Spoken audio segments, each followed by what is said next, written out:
Hi, I'm Steve Eunice. Welcome to the Speeding Bulletin, your Superman news video recapping the events of the week October 2nd to October 8th, 2015. Our top news stories this week included: a LexCorp viral marketing campaign has begun for Batman v Superman. We've sort of got confirmation of an upcoming JLA animated series. And Superman has a new secret identity in the comic books.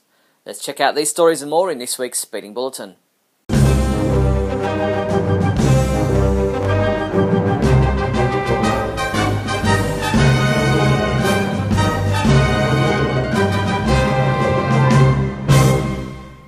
In movie news, an interesting article has been published at Fortune.com titled Lex Luthor Jr., Not Just His Father's LexCorp. It's an early piece of viral marketing for Batman v Superman Dawn of Justice, with the article which links to a new LexCorp Twitter account featuring an in-depth examination of Lex Luthor's background, the fact that he's the 31-year-old son of Alexander Joseph Luthor, and delves into how LexCorp became such a major industry power player. In a new interview published by Vulture, Jesse Eisenberg speaks about playing Lex Luthor in Batman v Superman, how he read comic books for research, and the comparison between his Lex Luthor and Gene Hackman's. He said it's fun to take that campy, cartoony stuff and try to put it into a real person and try to reconcile the two.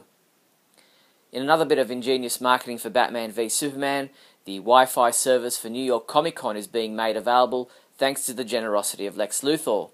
The frequently asked questions page of the New York Comic Con website has the following answer to the question about Wi-Fi access. Yes, free Wi-Fi throughout the Javits Center will be provided by LexCorp Industries. LexCorp unites humanity through technology. LexCorp, together we can build a better world. New York Comic Con will be held across October 8th to October 11th at the Javits Center in Midtown Manhattan. We're expecting that new Batman v Superman material will come out of the convention. In another example of their continuing viral marketing for Batman v Superman, a LexCorp video has debuted advertising the forthcoming release of LexOS, the world's most secure and private operating system. At LexCorp Industries, we believe in technology that unites us, where inspiration, innovation, and imagination all come together to create a greater tomorrow today. Now, LexCorp is proud to announce LexOS, the world's most private and secure operating system, engineered with the protection you need and the freedom you want. To celebrate, please enjoy our free Lex Wi-Fi throughout this venue and visit our LexCorp booth for your free portable charging device. LexCorp and the new LexOS, providing the safety and confidence we need in an ever-changing world. Let's build a better tomorrow, today. In a new DC All Access video, costume designer Michael Wilkinson reveals the hidden details in the Superman, Wonder Woman and Batman costumes for Batman v Superman. As sharp-eyed fans had noticed, Kryptonian script is included in some areas of the Superman costume. When we were designing the Superman costume, what Zach and I really wanted to bring across was textures that weren't necessarily from our known world. This costume was created on another planet with alien technology. There's also some subtle differences in the belt, the buckle, the glyph itself. Zach loved the idea that there was actually some Kryptonian script embedded in the suit, but he gave me this fantastic quote that he wanted us to translate into Kryptonian and incorporate into the script. It sort of deals with the nature of power and the responsibility that comes with power. In a new Neil deGrasse Tyson Explains Everything video, the famous scientist delves into the whole Batman vs Superman fight scenario, saying, "I don't think anyone who would put Superman and Batman in a cage match would possibly think Batman has a chance." Smart man. In TV news, a new music video has been released featuring the song Fight Song by Rachel Platten and footage from the upcoming Supergirl TV series. Since its debut in early 2015, Fight Song has been certified double platinum with over 2 million singles sold to date in the US, more than 70 million streams, and more than 60 million video views around the globe. We appear to have confirmation this week that a new JLA animated series is indeed coming from Warner Bros. Animation, when Cartoon Network Canada posted on Facebook a statement which read, "We will be premiering a new Justice League series, but not likely until next fall." However, they may have jumped the gun with that response, as a subsequent statement on their Twitter feed reads, Cartoon Network Canada can't confirm any information regarding a potential new Justice League series, so I wonder if they just jumped the gun or received a slap on the wrist from Warner Brothers. We'll keep you posted when we learn more. Warner Brothers Archive Collections announced the upcoming release of Justice League Unlimited, the complete series, on Blu-ray for the first time. With a total running time of 897 minutes, this single-disc Blu-ray collection includes the entire JLU series. You can pre-order Justice League Unlimited, the complete series, on Blu-ray for its November 10th release from our online store now. In comic book news, with Lois Lane having outed Clark Kent as Superman's secret identity within the pages of the current comic books, the Man of Steel has had to find himself a new alter ego. Hopefully by now you've read Action Comics number 45, because within those pages we find out that the form and name of Superman's new secret identity is Archie Clayton. It's all part of Superman's plan to go undercover to try to find out who is really out to get him. Max Landis, the screenwriter best known for his film Chronicle, who is a big Superman fan and has his own Superman comic book series, Superman American Alien, coming out in November, participated in a number of interviews this past week. He told Newsarama.com the reason it's called American Alien is that the thing that's always interested me about Superman the least are his alien origins. I think they're important thematically, but ultimately what I like about him as a character is that he was someone who was born in the USA and has grown up wanting to be the best kind of person. In an interview with comicbookresources.com, Landis said, "In my eyes, Superman is the most vulnerable superhero because his superheroic persona is the closest to who he actually is, and that is something incredibly compelling to me about the character, is that he doesn't do a Superman voice." Superman American Alien number 1 will be released in November. The Dark Knight 3, The Master Race number 1, will be available from November 25th. The first issue will feature both standard and variant covers, plus a series of custom retail covers only available at select stores. We posted some of the covers that Superman featured in on our website. Each issue of Dark Knight 3, The Master Race will include a 16-page mini-comic written by Frank Miller and Brian Azzarello and drawn by a roster of superstar artists. DC Comics gave us a look at Frank Miller's cover for the Adams mini-comic, which also features a disturbing-looking Superman. Comic books we reviewed this week included Superman number 44, which was reviewed by Adam DeChannel, who said, "The issue is a misstep and a padded-out mess," and he gave it a 1 out of 5. T.A. Hewitt reviewed Justice League number 44, giving it a 3 out of 5, saying, "For Box, pretty pictures cannot hide the redundant nature of this installment, and perhaps the story overall." Injustice Year 4 Chapter 22 was also reviewed by T.A., who said, "Regime, Superman, and Darkseid's fight lacks any significance," and he rated this chapter a 1 out of 5. Superman comics available this week from October 7th include Injustice Gods Among Us Year 4 Chapter 23 digital comic has been available since October 6th. Action Comics number 45, which is available in a monster variant cover. Injustice Gods Among Us Year 4 number 11 print edition. Telos number 1, which is available in a variant cover. DC Comics Bombshells Chapter 12 digital comic will be available October 10th. Convergence hardcover. Convergence 0 Hour Book 1 trade paperback. Convergence 0 Hour Book 2 trade paperback. And Crisis on Infinite Earth Deluxe Edition hardcover. Don't leave it until the last minute. Get your Superman, Supergirl or Super Pet costumes and accessories for Halloween now. Get a replica Supergirl TV costume for $169.90. Or how about a Man of Steel Chick or Treat pail for just $7.79? These and other great Halloween costumes and accessories are available from your one-stop Superman shop, the Superman Homepage online store at supermanhomepage.com/shop.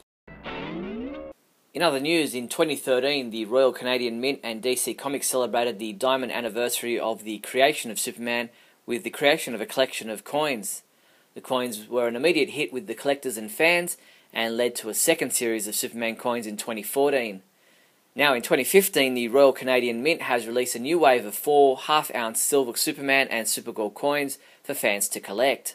Basing itself on the 1980s DC Comics style, the Mint series celebrates the Man of Steel and the DC Comics pantheon of superheroes. Get yours from mint.ca. Profiles in History's 74th Hollywood auction saw close to 2,000 iconic Hollywood items go under the hammer from September 29th to October 1st. The George Reeves Superman costume, which came with the flying pan used in the flying sequences, went for $180,000. Sadly, Brandon Routh's Superman costume received no bids at all, while the first edition of the Adventures of Superman novel by George Lowther sold for a very reasonable $800. That's all the news there was for the week October 2nd to October 8th. I'm Steve Eunice from SupermanHomepage.com. Great Scott! Great Scott! Great Scott!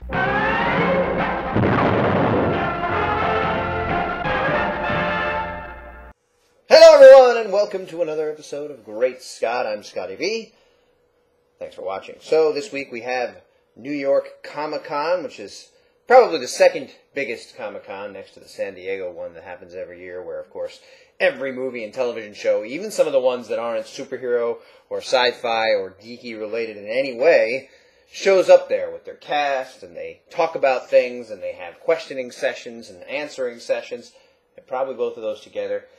But this year at New York City Comic-Con is probably our last big chance to get whatever looks we're going to get at whatever comic book movies or comic book TV shows are about to come out, which includes, of course, Batman v Superman: Dawn of Justice. We recently started to read that the Lex Luthor appearing in Batman v Superman: Dawn of Justice is not the first Lex Luthor, but is in fact Lex Luthor Jr. Now this has brought up a lot of interesting things from fans, likening it to the Doomsday story, likening it to when Lex Luthor died. That was the Lex Luthor, the one that was always Superman's enemy, died, but had his brain put into a cloned body and then returned to Metropolis, calling himself Lex Luthor II, and he was supposedly a much nicer guy and a philanthropist, and it was Lex Luthor's way of starting over because everyone on Earth knew he was a bad guy. I can't imagine that they would be going this convoluted route in the movie when we haven't seen anybody yet, and this is the first time we're being introduced to Lex Luthor. Rather, I'm guessing that this is the Lex Luthor, and he just happens to be named after another Lex Luthor, whom, of course, Superman never would have had the chance to meet, and therefore wasn't his greatest enemy, but this Lex Luthor, played by Jesse Eisenberg, is. Man, that just sounded like a crazy, crazy, confusing way for me to explain the new Lex Luthor. And the question is, why? Why do they feel it necessary to make this Lex Luthor Jr.? He's never been Lex Luthor Jr. before, except for the time when he came back to Metropolis with the red long hair and the big red beard. And he was turning over a new leaf, or he was a new guy because no one knew that he was the real Lex Luthor. So why would they do it in this movie? I don't really know. What they're saying is that the first Alexander Luthor, his father, started LexCorp, and that it was an oil and, very old, antiquated thing. It made some money, but it wasn't a big deal in the world anymore, and that Lex Luthor Jr. has now turned it into a tech company and used social media and is making things like the new Lex OS, which is an operating system like Windows or something like that. There's a video out there on Twitter. Check it out, at Alexander Luthor on Twitter, being run by Lex Luthor, a picture of the Jesse Eisenberg Lex Luthor character. This is all part of viral marketing for the film, and I think it's really cool, and the video for the OS is pretty neat. Now, of course, with Lex Luthor, he's probably got eyes in there, and if you're using the OS, he's got some way to track people or control people or be in people's business or whatever it is, or something along those lines. I don't think it's completely altruistic, although one of the biggest things for Lex Luthor over the ages has been that he believes humanity is strong enough to overcome anything and doesn't need these meddling humans in there. And of course part of that is his tremendous ego, where he thinks he's the best Superman there is on the planet. So when Superman shows up, it throws a wrench into his whole belief system of who he is and who humanity can be, with a little push from himself. So, I think it's cool that they're doing this viral marketing thing. They did it with the Man of Steel movie. They're doing it with other movies too. But I really like the way Zack Snyder and DC and whoever's in these departments is dealing with the whole social media thing and the viral marketing thing. So, how do I feel about this being Lex Luthor Jr.? I think it's a weird choice, but it doesn't necessarily make that much difference, other than the fact that they're naming Luthor's father and that he's got the same name. So what it looks like they're doing is Alexander Luthor was the father, Lex Luthor Jr. is Lex, the one that is going to be enemies with Superman. They talk about him having a meteorite collection, so Obviously, they're going to be introducing kryptonite, although we kind of got that idea from the trailer. So there are some things that are falling into place. Now, a few months ago, we got a picture of Jesse Eisenberg, bald, and he looked like he might have been wearing a prison jumpsuit, but maybe not. And now we get him with these weird red-haired, and everyone's calling them wigs. I don't believe those are wigs in the movie. I think that's supposed to be his actual hair, which means if that was an official picture of Lex Luthor bald, then he's going to have to go bald at some point during this movie. And will they try and use the Superboy origin where Lex hates Superman Boy because he's responsible for making him bald or something? That's a little crazy, so we'll have to see where they go with that. But there's a Forbes or a Fortune interview with Lex where they talk about his company and they talk about how he built it. Check it out. I think you have to enter through the link about Lex, because I went to Fortune.com to see if it was actually a story on there. I figured it wouldn't be, and it wasn't. You can't find it through the Fortune website, so you have to go to that link. There's a link on the home page for it. It's a Fortune article. It's written as if he were a real CEO of a company, and he talks about how he's going to prepare the human race for threats they don't even know about yet, and some really scary things that are out there. It's kind of cool, even though Lex Luthor was never Lex Luthor Jr., he also really wasn't necessarily the son of Lionel. These are all just reinterpretations. The father never really played an important role before Smallville, and I will say that Smallville relationship was the best one on the show. I just love the interplay. The actors played it great. They were probably the two most compelling actors on Smallville, John Glover and Michael Rosenbaum. And I don't think they're doing a father-son thing here in this movie. The father's already dead, and Lex is the guy now, so we'll see how it goes. But I think it's cool. I can't be in New York City for Comic-Con, but it's neat that they're releasing these little things and they're kind of hinting at things that are going on in the movie and making it seem as if LexCorp is a real company. Thanks, everybody, for watching, and remember, always look up in the sky. La la la la la, la la la la la.